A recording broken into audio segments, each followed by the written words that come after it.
Hi, I'm Robert. So this piece, as you can tell, was a little unconventional, but I've always believed that restrictions outside of conventions often are what make us better because we're challenging ourselves to think in a way that is not normal. And in doing so, you can find something shocking or something that you didn't know about yourself. So obviously, the piece is laden with kind of this anxiety metaphor. Throughout it, you can see italics that kind of symbolize or just write out my inner thoughts.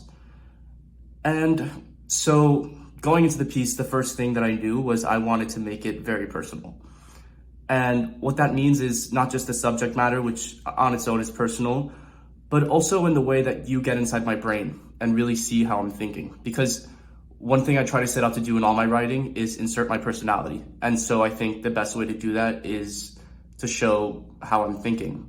And when you can put yourself into somebody else's mind, I think that's what's exciting about reading. You're getting to see a different perspective. So when I set out, I really wanted to do that. And I wasn't so sure about it at first. I was definitely scared because I've never really written extensively about my struggles with anxiety. Most of my creative writing has just been short form poetry that kind of hints at it at most. But this was an essay and it had to be 2 pages and it had to use these weird symbols as part of the prompt. So I wanted to find a way to fit everything in. And I think, struggling within those bounds was really cathartic for me in a weird way. It didn't seem natural. And I think that's what made it so fun. When you're thinking about anxiety, the first thing to pop in your head isn't a giraffe, isn't a grape, isn't a guitar. When you're thinking about your childhood self, that's a giraffe playing the guitar. That's not the first thing that pops in your head.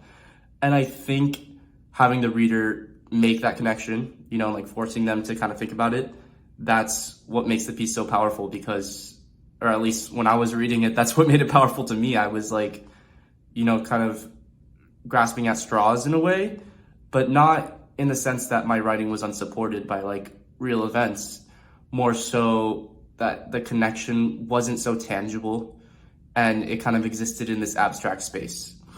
And within that abstract space, there's a lot of room for projection from the reader. That's where, you can maybe insert your experiences. It's not so much just what I'm telling you. It's more so, here's a story, and this is a story that's been told a million times before and will be told a million times again.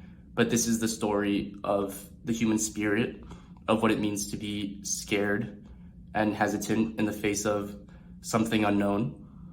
And I think that just is a universal message. And so going through the process of actually writing that, I wanted to find a way to make the writing accessible, quirky, instill some of my humor into it, but also my own. And so I went through a lot of revisions. First, the piece was kind of like a detective noir, which is hilarious to me because it's so far from that now. But at the end of the day, I think just a simple fiction piece describing the setting, that's what worked best for the piece. And I'm really happy with how it turned out.